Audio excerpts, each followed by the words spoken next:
কালকে ইঞ্জিনিয়ারের সাথে বলবেন, বসে এই রাস্তাগুলো হচ্ছে ঠিক করবেন আপনারা, এগুলো করে। এখানে 2,40,00,000 টাকা বরাদ্দ ছিল, এই পুরো টাকাটা এলোস। কারণ এমন রাস্তা সরকার টাকা দিছে, তারাও কাম করছে, কিন্তু এই রাস্তা খাতা কলমে আছে, কিন্তু মানুষ হাঁটতে পারবে না, গাড়ি চলে না, গাড়িও চলে না, মানুষও হাঁটতে পারবে না। 40টা হসপিটাল আছে এখানে, রুগী প্রত্যেক দিন আসে, এবং হচ্ছে এই রাস্তা 2 মাস জানে ডেবে গেছে, পানি জমে থাকে। এবং এখানে বলা হয়েছে যে একটা রোড থেকে আরেকটা রোডের দূরত্ব থাকবে আপনার 300 mm, কিন্তু এখন দূরত্ব হচ্ছে 400 mm। অর্থাৎ যেখানে ধরেন 100টা রোড লাগতো, সেখানে 70টা রোড দিয়ে চালানো হয়েছে।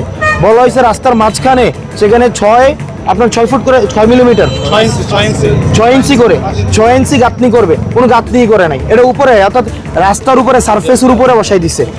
বলা ছিল সারফেসের নিচে 6 ইঞ্চি হচ্ছে গর্ত করে, সেখান থেকে হচ্ছে আপনি ডিভাইডারটা উঠাবে, যার কারণে লক নাই, এবং এটা স্লাইড করতে পারে যে কোনো টাইমে, বৃষ্টি ঝড় বাদলা হচ্ছে আপনি ধাক্কা দিয়ে স্লাইড করে ফেলে দিতে পারেন। তো এই গাঁথনিটা করে নাই। এবং হচ্ছে আরেকটা, ওখানে ব্লক দেওয়ার কথা, সেখানে ব্লকও দেওয়া হয় নাই। এই সবগুলো হচ্ছে এখানে আলটিমেটলি হচ্ছে মেন কথা জনগণের কোনো কাজে আসে নাই, পুরো টাকাটা লস হয়েছে, পুরো টাকাটা লস হয়েছে। এবং এক্ষেত্রে শোনেন, কন্ট্রাক্টরের যেমন দায়ী, এক্ষেত্রে যারা এটা হচ্ছে সার্ভিলিয়েন্সের দায়িত্ব ছিল তাদেরকে ধরা উচিত। ইঞ্জিনিয়ার দায়িত্ব ছিল, সাবস্টেশন ইঞ্জিনিয়ার কি বলে ওনাদেরকে, মানে কি সাবস্টেশন ইঞ্জিনিয়ার, ওনারা দায়ী ছিল, তো ওনাদেরকে ধরতে হবে। ওনারা তো আইসা হচ্ছে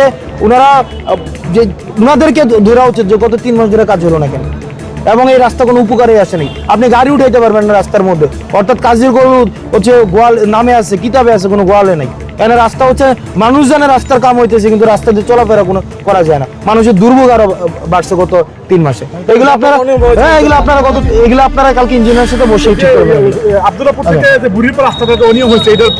এটা হচ্ছে রাস্তা হচ্ছে কাজ বন্ধ রাখছে, এবং হচ্ছে এটাকে সমাধান করে হচ্ছে রাস্তার কাজ ঠিক করা হবে। আপনারা যারা সাংবাদিক আছেন, আপনাদের কাছে অনুরোধ থাকবে, আপনার দেবিদ্বারের যে উন্নয়নমূলক কাজগুলো হচ্ছে, শুধুমাত্র সরকার টাকা দিচ্ছে এটা দেওয়ার মধ্যে সীমাবদ্ধ থাকলে হবে না, এটা যথাযথ প্রয়োগ হইতেছে কিনা, ব্যবহার সুফলটা জনগণ পাইতেছে কিনা। যদি সুফল জনগণ না পায়, আসলে আলটিমেটলি টাকা করা লাভ নেই।